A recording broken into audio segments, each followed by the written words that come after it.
Hello friends, आज हम बात करेंगे एक इंपॉर्टेंट और यूजफुल टॉपिक के बारे में। आज हम बात करेंगे अगर किसी की नली में कोई ब्लॉकेज है 30%, 40%, 50%, तो क्या करें कि हम इसे आगे बढ़ने ना दें। सबको पता है कि देखिए 70%, 80% से ज़्यादा ब्लॉकेज होगा तो आपको एंजियोप्लास्टी लगेगी। अगर 30% है तो क्या हम इसको रोक सकते हैं? क्या हम इसको आगे बढ़ने से पूरी तरह से रोक सकते हैं, पार्शली रोक सकते हैं? परहेज करने से या मेहनत करने से या ध्यान रखने से कितना फायदा होगा? क्या 100% गारंटी हो जाएगी या नहीं? क्या कोई ऑल्टरनेटिव थेरेपी है जो इस बात की गारंटी दे सकती है कि हम ब्लॉकेज को पूरी तरह से बढ़ने से रोक सकते हैं? इस बारे में बात करेंगे। ये काफ़ी ज़्यादा कॉमन क्वेश्चन है। काफ़ी ज़्यादा लोग हमसे इस बारे में पूछते हैं कि देखिए इस बारे में क्या कर सकते हैं, मेरे को 30%, 40%, 50% जो भी ब्लॉकेज है क्या करें। तो इस बार इसको जज करेंगे, इसको डिस्कस करेंगे। देखिए सबसे ब्लंट और सबसे खराब आंसर जो मैं आपको दे सकता हूँ वो ये है कि आप 100% इसको प्रिवेंट नहीं कर सकते हैं। आप इसको कितना भी परहेज कर ले, दवाई ले ले या जो भी कर ले, 100% गारंटी के साथ कोई भी पैथी में कोई भी ऐसी मेडिसिन, चाहे एलोपैथी हो, ऑब्वियसली मैं एज एन एलोपैथिशियन हूँ, मैं सबसे पहले बोलता हूँ कि एलोपैथी में भी, होम्योपैथी, आयुर्वेदिक, किसी भी पैथी में ऐसी कोई दवा नहीं है जो 100% आपको गारंटी दे सके कि आप ब्लॉकेज को प्रिवेंट कर सकते हो। लेकिन फिर लोग बोलेंगे फिर दवा लेने का क्या मतलब, जब प्रिवेंट हो ही नहीं रहा तो क्या मतलब। कोई भी चीज़ जो है गारंटी देगी, अगर आप ये एक्सपेक्ट करोगे तो गारंटी कोई भी चीज़ नहीं दे सकती। हाँ ये है कि बढ़ने का चांस कुछ हद तक कम किया जा सकता है। मान लीजिए कि दवा के बगैर ये 70% बढ़ेगा 10 साल में, ये 15 साल में, तो दवा के साथ वो बढ़ेगा 20 साल, 25 साल में, या जो भी, मतलब अगर 10% ब्लॉकेज है तो वो उतना टाइम लगेगा। अगर 60-70% है तो वो 5 साल के अंदर वो 70-80 में पहुंच जाएगा दवा के बगैर। दवा के साथ वो 10 साल खिंच जाएगा, या वॉट जितना आपका एक्चुअल प्रोग्रेशन का रेट है उसको आप स्लो डाउन कर सकते हो विथ मेडिसिन। लेकिन आप उसको 100% गारंटेड, अगर आप पूछ रहे हो सिंगल जवाब में, अगर कोई मुझसे पूछता है कि हाँ या ना आप 100% उसे कंट्रोल कर सकते हो क्या, मैं क्या करूं कि वो नहीं बढ़े, ऐसा नहीं होता। कोई भी थेरेपी जो है 100% गारंटी नहीं दे सकती। हाँ, परहेज करने से, ध्यान रखने से, कोई भी चीज़ों में गलत नहीं करने से, प्रॉपर तरह से मेडिसिन लेने से, तेल, घी, नमक, शुगर, नॉनवेज ये सब कंट्रोल रखने से बीमारी के बढ़ने का या प्रॉब्लम करने का या उसके मेम्ब्रेन के रप्चर होने का या उसके हार्ट अटैक में बदलने का चांस कंपेरेटिवली कम हो जाएगा। गारंटी एक्सपेक्ट मत करिए। सिंगल वन वर्ड आंसर में आप बात करेंगे कि क्या हम उसको 100% रोक सकते, तो जवाब है नहीं, आप नहीं रोक सकते। पर दवा का रोल ये है कि वो आपके बढ़ने के चांस या प्रॉब्लम होने का चांस को काफ़ी हद तक कम कर सकता है। 100% गारंटी ना दे तो मे बी 80% भी दे दे तो बहुत है यार। हम ऐसा तो नहीं है, स्टैम्प पेपर पे गारंटी तो किसी भी थेरेपी में एक्सपेक्ट नहीं करते। चाहे हम BP, sugar, cholesterol, heart attack, cancer, brain का प्रॉब्लम, कोई भी बीमारी में जब हम 100% एक्सपेक्ट नहीं करता सक्सेस, तो हम ब्लॉकेजेस के केस में ऐसी गारंटी क्यों एक्सपेक्ट करते हैं? क्योंकि ये पैथीज जो भी है या कोई भी मेडिसिन जो हम देती है वो रिस्क फैक्टर्स को कम कर सकती है। यानी अगर शुगर ज़्यादा है तो शुगर को कम करेगी, बीपी ज़्यादा है तो बीपी को कम करेगी, स्ट्रेस ज़्यादा है तो स्ट्रेस को कम करेगी, कोलेस्ट्रॉल ज़्यादा है तो उसको कम करेगी, वजन ज़्यादा है तो उसे कम करेगी। लेकिन ये सब चीज़ करने के बाद भी ब्लॉकेज बढ़ सकता है, क्योंकि कई बार सिर्फ बैड लक होता है कि आप सब करने के बाद भी और कोई रिस्क फैक्टर होने के बाद भी ये डिजीज़ बढ़ सकती है। और कई बार ये डिजीज़ इतनी ज़्यादा मल्टीफैक्टोरियल है कि आप एक चीज़ को कंट्रोल करोगे तो दूसरी प्रॉब्लम करेगी। अब बीपी, शुगर, कोलेस्ट्रॉल को कंट्रोल करोगे तो स्लीप एपनिया से प्रॉब्लम हो जाएगी, हार्मोनल चेंजेस की वजह से प्रॉब्लम हो जाएगी, जेनेटिक प्रोफाइल से प्रॉब्लम हो जाएगी, व्यसन से प्रॉब्लम हो जाएगी। तो इतने ज़्यादा फैक्टर्स इसमें इन्वॉल्व है कि आपको सभी चीज़ों पर बराबर ध्यान देना है, सारे पिलर्स पर बराबर ध्यान देना है। सब पर आप फोकस करेंगे तो आप कंपेरेटिवली ब्लॉकेजेस के बढ़ने का चांस को काफ़ी हद तक कम कर सकते हैं। 100% गारंटी एक्सपेक्ट मत कीजिए, क्योंकि वो पॉसिबल नहीं है। हाँ ये है कि फ़ायदा आपको डेफिनेटली मिलेगा। लाइफस्टाइल चेंजेस में क्या है? लाइफस्टाइल चेंज में आपको सबसे इंपॉर्टेंट है कि रेगुलर बेस पे एक्सरसाइज करना है। ये एक्सरसाइज करने से थोड़े छोटे माइक्रो चैनल्स या कोलेट्रल्स खुलने का चांसेस बढ़ जाता है, आपके प्लाक का प्रोग्रेशन का रेट कम हो जाता है, कोलेस्ट्रॉल के डिपोजिशन का चांस कम हो जाता है। एंडोथेलियल डिसफंक्शन जो सबसे बड़ा रिस्क फैक्टर है, एंडोथेलियम मतलब हृदय की नलियों की जो अंदर की लेयर होती है उसे एंडोथेलियम बोलते हैं। ये नॉर्मली सिर्फ लेयर या सेल्स की परत नहीं होती, ये एक सेल्स का कलेक्शन होता है जो कुछ एक्टिव साइटोकाइंस और हार्मोन्स बनाते हैं, जिसकी वजह से हार्ट अटैक के चांसेस को बढ़ना या कम होना काफ़ी हद तक कंट्रोल किया जा सकता है। तो एंडोथेलियल डिसफंक्शन को अगर आप कंट्रोल करोगे विथ मेडिसिन, विथ एक्सरसाइज, तो आपका हार्ट अटैक आने का चांस कम हो जाएगा। एक्सरसाइज उसको कम करता है, पॉजिटिवली कम करता है। इसके अलावा एक्सरसाइज से बॉडी का वजन कम होगा, एक्सरसाइज से आपका ब्लड प्रेशर कम होगा, एक्सरसाइज से आपका शुगर का कंट्रोल बेटर होगा। तो ये सारी ही चीज़ें आपके हार्ट अटैक के चांसेस को कंपेरेटिवली कम करेगी। स्ट्रेस को कम करके हम इसको कम कर सकते हैं। डेफिनेटली अगर आप मेंटल स्ट्रेस को कम करें, आपका दिमाग में बहुत ज़्यादा टेंशन या स्ट्रेस नहीं हो तो प्लाक के रप्चर होने का चांस कम हो जाएगा, स्ट्रेस हार्मोन्स कम रिलीज होंगे तो आप उसको कुछ हद तक कम कर सकते हो। नेक्स्ट है एडिक्शंस। आपको ना स्मोकिंग करनी है, ना तंबाकू खाना है, ना ड्रिंक करना है।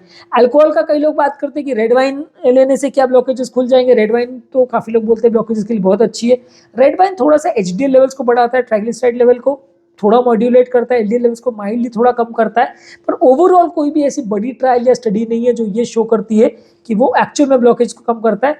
लोग इस तरह की बातें ज़्यादातर इसलिए प्रमोट करते हैं क्योंकि उनको वाइन बेचना होता है। वो वाइन के प्रमोटर्स जो है वो इस तरह की बातें करते हैं। वैसे एग्स के साथ भी कंट्रोवर्सी है। एग्स के साथ ज़्यादातर जो कंट्रोवर्सी राइज हुई वो कंपनीज के द्वारा ही की गई जो एग्स को मार्केट करना चाह रही थी, क्योंकि अमेरिका वगैरह में एग्स का मार्केटिंग बिल्कुल ही बंद हो गया था क्योंकि ये कंट्रोवर्सी आई थी कि एग्स इतना कोलेस्ट्रॉल बढ़ाता है कि आपका बॉडी उसको पचा ही नहीं सकता, तो लोगों ने खाना बंद ही कर दिया था। तो ये उसकी विरोधाभासी जो टेक्स्ट है कि खाने से उतना फर्क नहीं पड़ता, एग्स को गुड एलडीएल को भी बढ़ाता है, ये सारी चीज़ें जो मैंने एग्स वाले वीडियो में डिस्कस करी थी वो चीज़ें जो है काफ़ी हद तक मार्केट मैनिपुलेटेड चीज़ें हैं जो एग को प्रमोट करने वाली इंडस्ट्री ने भी मार्केट में इंट्रोड्यूस किया था। तो इसीलिए डाइट को आप प्रॉपरली ध्यान देंगे, एक्सरसाइज पर ध्यान देंगे, वजन को कम करेंगे, कोलेस्ट्रॉल वाली चीज़ों को कम रखेंगे तो आपका प्रॉब्लम होने का चांस कम हो जाएगा। रेड वाइन को प्रमोट करने वाले लोगों ने भी रेड वाइन के लिए बहुत पॉजिटिव डेटा मार्केट में डाला है, लेकिन एक्चुअली हम किसी को रिकमेंड बिल्कुल भी नहीं करते हैं कि आप रेड वाइन लीजिए, कुछ खास फायदा नहीं होने वाला इससे। बाकी स्मोकिंग और टोबैको तो डेफिनेटली डेंजरस है क्योंकि निकोटीन की वजह से प्लाक रप्चर होने का चांस भी बढ़ जाता है, प्लाक स्टेबिलिटी भी इफेक्ट होती है और लॉन्ग टर्म प्रॉब्लम्स कॉम्प्लिकेशन का चांस भी बढ़ जाता है अगर आप निकोटीन ज़्यादा बॉडी में जाता है तो। नेक्स्ट इंपॉर्टेंट चीज़ है ओबेसिटी यानी वजन कम करना। आपको रेगुलर बेस पे एक्सरसाइज करना है जिससे कि आपका वजन कम हो। आप अगर वजन को कम करते हैं तो डेफिनेटली आपको कंपैरेटिवली हार्ट अटैक वगैरह होने का या प्रॉब्लम्स होने का चांस कम हो जाता है, क्योंकि वजन ज़्यादा होने से जो पेट पे फैट होता है खासकर वो कोलेस्ट्रॉल के प्रोपोर्शनल होता है। जितना ज़्यादा जिसको पेट पे फैट होगा उतना उसको हार्ट में फैट होने का चांस ज़्यादा बढ़ जाता है, क्योंकि कुछ लेप्टिन्स और कुछ तरह के हार्मोन्स बनते हैं जो इंसुलिन सेंसिटिविटी को भी इफेक्ट करते हैं, आपके हार्ट अटैक के चांसेस को भी इफेक्ट करते हैं और आपको ओवरऑल ब्लड प्रेशर और शुगर के रिलेटेड प्रॉब्लम्स होने का चांस या लॉन्ग टर्म हार्ट अटैक के बाद भी कॉम्प्लिकेशंस होने का चांस इससे कई गुना बढ़ जाता है। तो अगर आपका डेफिनेटली वजन ज़्यादा है तो आपको उसको कम करने का प्रयास करना चाहिए। एक्सरसाइज करने से या ये सब चीज़ें करने से आपका हार्ट अटैक का चांस मान लीजिए कि लगभग 70-80% तक का कम हो सकता है। कितना ज़्यादा विग्रसली आप एक्सरसाइज करते हैं, कितना ज़्यादा विग्रसली आप लाइफस्टाइल की प्रॉब्लम्स को मॉडिफिकेशन को फॉलो करते हैं, इस पर ये चीज़ें डिपेंड करती है। अब आते हैं गाली खाने वाले काम में और वो ये है कि लोग हमसे पूछेंगे क्या लौकी का जूस पीने से एक ब्लॉकेज कम हो जाएगा, क्या लौकी का जूस पीने से ब्लॉकेज पूरा निकल जाएगा। मैंने आज तक एक भी केस नहीं देखा है जिसमें कि लोगों ने, मेरे कई पेशेंट्स हैं जिन्होंने मेरे बोले या बिना बोले सालों से लौकी का जूस पी रहे। चेक एंजियो जब भी हमने किया तो ब्लॉकेज में 10% का भी डिफरेंस कभी नहीं मिला। इनफैक्ट आज तक ऐसा कोई भी डेटा ना पब्लिश हुआ है ना किसी ने बोला है। जो लोग प्रपोज करते हैं, देखिए लौकी को मैं बुरा नहीं बोलता, सब्जी है, बुरा तो नहीं करेगी, वेजिटेबल है, पीने से कुछ फायदा होगा, लेकिन जो लोग इस उम्मीद के साथ पी रहे हैं कि ये पीने से मेरा 50% ब्लॉक 20% हो जाएगा, कि मेरा 80% ब्लॉक पूरा खुल जाएगा, वो कभी नहीं होने वाला। वैसा आप ट्राई मत कीजिए, एटलीस्ट उम्मीद मत तो करिए। अगर 1000 में एक आध किसी का कम हो गया तो तुक्का लग जाएगा तो अलग बात है, पर अदरवाइज एक्चुअल में बहुत ज़्यादा डिफरेंस आपको मिल जाएगा और वो पूरी तरह चला जाएगा, इसका चांस नहीं के बराबर है। मैंने आज तक किसी भी पेशेंट में आज तक नहीं देखा है कि 10% का भी फर्क किसी को मिला हो। अगर कोई क्लेम करता है, जैसे स्वामी रामदेव जी महाराज वगैरह क्लेम करते हैं, तो मैं फ्रैंकली ओपन चैलेंज करता हूँ कि आप उसमें एक स्टडी करिए, ट्रायल करिए, 1000, 2000, 5000 पेशेंट लिए उसलिए उनका एंजियोग्राफी पहले कराइए। जिनको 70-80%, 90% ब्लॉकेज है उनको कोई एलोपैथिक मेडिसिन नहीं दीजिए, सिर्फ लौकी का जूस दीजिए और बाकी लोगों से कंपेयर कीजिए उनको कि उसमें कितना फायदा आपको मिल रहा है, या दूसरे आप में आप एलोपैथी मेडिसिन के साथ भी दे दीजिए उसको और फिर देखिए आपको कितना बेनिफिट मिल रहा है। दोनों ग्रुप्स को आप कंपेयर कीजिए, 4-5 साल तक फॉलोअप कीजिए और वापस एंजियो कराइए। सिर्फ बोल दिया आपने कि ब्लॉकेज खुल गया और पेशेंट मान ले, ऐसा नहीं चलेगा, आपको वापस उसका एंजियो कराना पड़ेगा। और वो भी एंजियोग्राफी ऐसा कोई बंदा नहीं करेगा जिसको आप इन्फ्लुएंस कर सकते हैं। एंजियोग्राफी किसी दूसरे देश में किसी दूसरे व्यक्ति के पास कराएं या किसी दूसरी जगह में किसी अनबायस्ड व्यक्ति के पास कराएं जिसको ना पता हो कि कौन से व्यक्ति को लौकी का जूस मिला, किसको नहीं मिला। वैसे कई आयुर्वेदिक प्रोडक्ट्स का भी है, अर्जुन छाल वगैरह का भी है। लोग क्लेम करने वाले कुछ भी करें, मैं यही बोलता हूँ कि आप प्रूफ करके दिखाइए, फिर मैं भी अपने पेशेंट को दूंगा, मुझे कोई उससे आपत्ति नहीं। अगर मेरे पेशेंट का ब्लॉकेज खुल रहा है तो मुझे तो खुशी होगी, लेकिन एज सच आज तक कोई भी डेटा अवेलेबल नहीं है जो इसको साबित कर सके और इसको गारंटी के साथ रिजल्ट दे सके। ऑब्वियसली मुझे समझ में ये नहीं आता कि लोग एलोपैथी की मेडिसिन से गारंटी एक्सपेक्ट करते हैं और बाकी पैथी में 5% भी रिजल्ट मिल जाएगा तो लोग उसके पीछे जाते हैं कि शायद 5% चांस है कि दवा के बगैर खुल जाएगा। तो ऐसा नहीं होने वाला, मोस्टली तो आपको कोई सिग्निफिकेंट डिफरेंस नहीं मिलेगा। अगर किसी का मिल जाए तो बहुत अच्छी बात है, मुझे भी बता दीजिएगा, मैं भी शायद पेशेंट को प्रिस्क्राइब करना चालू कर दूं। पर जब तक ये गाइडलाइंस में नहीं आता और जब तक ये लोग प्रॉपरली फॉलो नहीं करते तो मैं एटलीस्ट आपको रिकमेंड नहीं करूंगा कि आप इसके भरोसे चले। आप एज एन एड ऑन पीना चाहे, खाना चाहे लौकी का जूस या अर्जुन छाल तो आई डोंट माइंड, लेकिन आप उस पर विश्वास करके खाएंगे कि आपका ब्लॉकेज खुल जाएगा तो मुझे नहीं लगता उससे कुछ ज़्यादा फायदा होगा। ऑब्वियसली जो क्रिटिसाइज करने वाले हैं they are open to criticise, पर लेकिन जो फैक्ट है वो फैक्ट है। नेक्स्ट है ब्लड टेस्टिंग। ब्लड टेस्टिंग करने से आपको क्या बेनिफिट मिलेगा? ब्लड में आपको कोलेस्ट्रॉल चेक करना है, HSCRP लेवल्स को चेक करना है, हर साल में 1 से 2 बार करना है, उसमें यूरिया क्रिएटिन के लेवल्स को चेक करना है, शुगर को चेक करना है, और बाकी जो रूटीन पैरामीटर्स किडनी से रिलेटेड या बाकी चीज़ों से रिलेटेड है वो आपको रेगुलर बेस पे चेक करना है, साल में 1 से 2 बार करना है। रेगुलर बेस पे आपको ECG करना है, पर ECG से ब्लॉकेज बढ़ा या कम हुआ वो नहीं पता चलेगा। तो हर साल 2 साल में आप ट्रेडमिल कर सकते हो। ट्रेडमिल में आपका ब्लॉकेज अगर क्रिटिकल लेवल्स पे पहुंच जाएगा तो हो सकता है आपका ट्रेडमिल पॉजिटिव आए तो आप प्रेडिक्ट कर सकते हो। या अगर आपको सिम्टम्स हो तो आप जज कर सकते हो कि ब्लॉकेज आपका बढ़ गया तो फिर आप जाके एंजियो करा सकते हो। बार बार तो देखिए ऑब्वियसली ये पॉसिबल नहीं है कि हर आदमी जाके हर साल 2 साल में एंजियो कराए कि देखने के लिए मेरा ब्लॉकेज 30 का 40 हुआ कि नहीं, 50 हुआ कि नहीं, 70 हुआ कि नहीं। बार बार तो प्रैक्टिकली फीजिबल नहीं है। तो आप ऐसा कीजिए कि उसको हर साल आप 2 साल में ट्रेडमिल कराइए। ट्रेडमिल अगर पॉजिटिव आए तो CT एंजियो करके देख सकते हैं, या जितना ज़्यादा पॉजिटिव है उस पर डिपेंड करेगा। बहुत ज़्यादा पॉजिटिव आए तो रेगुलर एंजियो कर सकते हैं। अगर माइल्ड थोड़ा बहुत चेंजेस है और एफर्ट टॉलरेंस भी अच्छा खासा है तो CT एंजियो कर सकते हैं, क्योंकि CT एंजियो का नेगेटिव प्रेडिक्टिव वैल्यू अच्छा है, पॉजिटिव प्रेडिक्टिव वैल्यू कम है। तो आप उसको रूल आउट करने के लिए यूज़ कर सकते हैं, रूल इन करने के लिए नहीं। मतलब नॉर्मल आएगा तो उसकी वैल्यू ज़्यादा है, अब नॉर्मल आएगा तो उसकी कोई वैल्यू नहीं, फिर से आपको एंजियो करके उसे कंफर्म करने की ज़रूरत पड़ती है। इसके अलावा आप ब्लॉकेजेस के लिए क्या कर सकते हैं?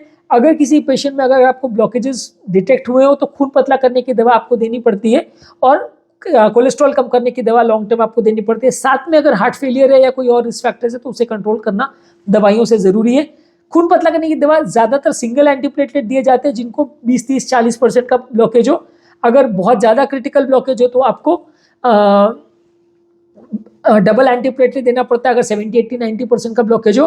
साथ में कोलेस्ट्रॉल कंट्रोल करने वाली मेडिसिन प्रेफरेबली हाई डोज में, हाई डोज से मतलब ये है कि अटोरवास्टैटिन 80 mg या रोजुवास्टैटिन 40 mg, ये दोनों में से कोई एक आपको दिया जाएगा। कुछ लोग ये भी क्वेश्चन पूछते हैं कि दोनों में से कौन सी अच्छी है, अटोरवास्टैटिन या रोजुवास्टैटिन। देखिए दोनों लगभग सिमिलर है और कोई भी ट्रायल हेड ऑन डेटा ये नहीं कंपेयर करता कि अटोरवास्टैटिन या रोजुवास्टैटिन में दोनों कौन जीतता है। ऐसा डेटा आज तक अवेलेबल नहीं हुआ है। कुछ ट्रायल से कंपेयर करने का ट्राई किया लेकिन दोनों बराबर ही मिले। रोजुवास्टैटिन HDL को थोड़ा बेटर बढ़ाता है, LDL को थोड़ा बेटर कम करता है, इसलिए नंबर्स की अगर हम बात करें तो रोजुवास्टैटिन शायद थोड़ा बेटर पड़ेगा, पर वो थोड़ा कॉस्टली भी ज़्यादा है। अटोरवास्टैटिन का कंपेरेटिवली कॉस्ट कम है इंडिया में, और अटोरवास्टैटिन के रिजल्ट्स लगभग बराबर है, तो आप दोनों में से कोई भी यूज़ करें आपके लिए चलेगा।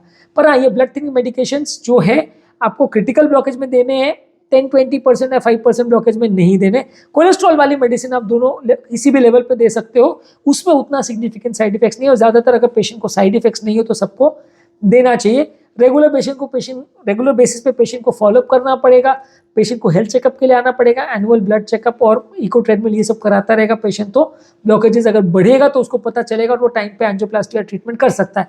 100% किसी भी पैथी की कोई भी दवा आपको गारंटी के साथ नहीं बोल सकती कि आपका ब्लॉकेज कभी नहीं बढ़ेगा।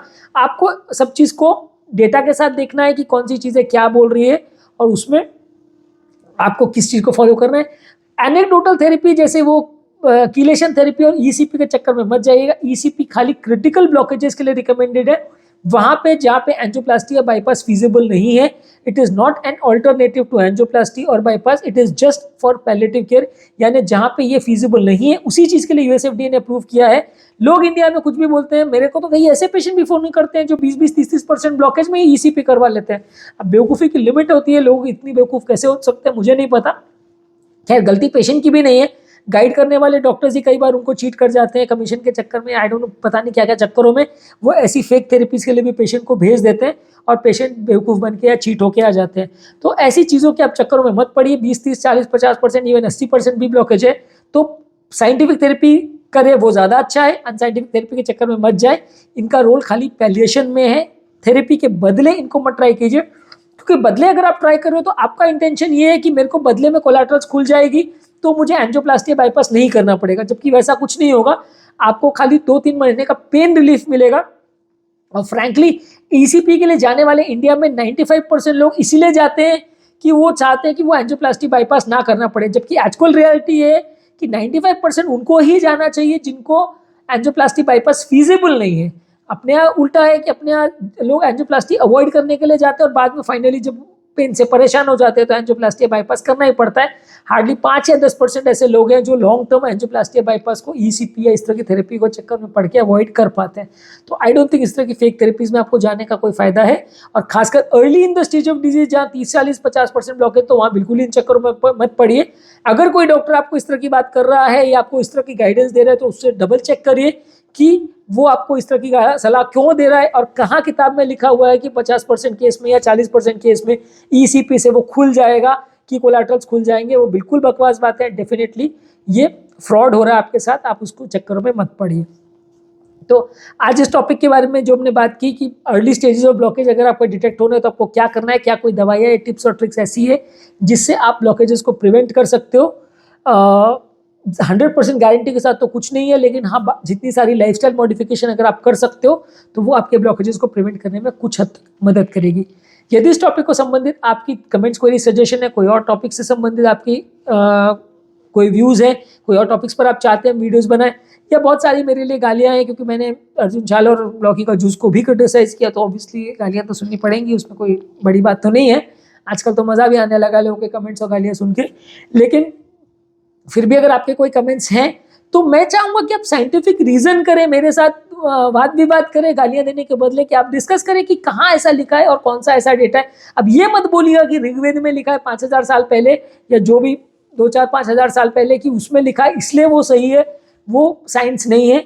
जैसे मैंने अपने बाकी वीडियोज़ में बोला है, साइंस जो है फैक्ट्स पर चलता है और वो फैक्ट्स आज के डेट के होने चाहिए। जब आप 5 साल पुराना मोबाइल फ़ोन नहीं यूज़ करते, जब आप 5 साल पहला टीवी फोन नहीं यूज़ करते, आप 5 साल पुरानी कोई टेक्नोलॉजी नहीं यूज़ करते, तो 5000 साल पुरानी मेडिसिन को कैसे यूज़ कर सकते हैं।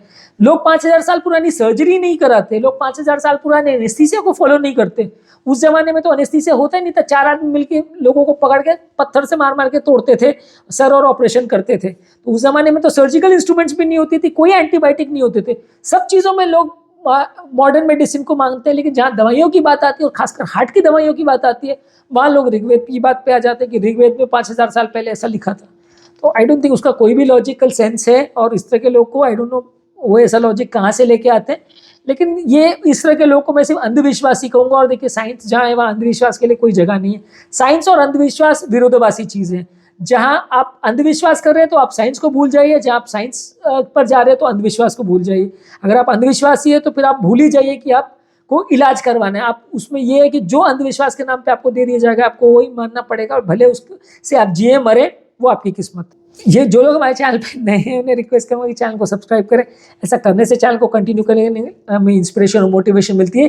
जो लोग ये सारा कंटेंट का पूरा डिटेल नहीं देखना चाहते हैं उनके लिए रेगुलर बेस पे हम यूट्यूब शॉर्ट्स अपलोड कर रहे हैं। आप हमारे चैनल पर जाकर प्लेलिस्ट पर क्लिक कर सकते हैं। ये प्लेलिस्ट का लिंक मैं कमेंट सेक्शन और चैट बॉक्स में छोड़ दे रहा हूँ। प्लेलिस्ट पर क्लिक करके आपके मतलब के जो सारे टॉपिक्स हैं वो देख सकते हैं, और उसमें आपको डेफिनेटली जो स्पेसिफिक कंटेंट देखना है उससे रिलेटेड जो वीडियोस मिले तो आप उन्हें देखेंगे तो आपको ज़्यादा टाइम भी बचेगा, ज़्यादा रिलेवेंट कंटेंट मिलेगा जो आपको फ़ायदा करेगा।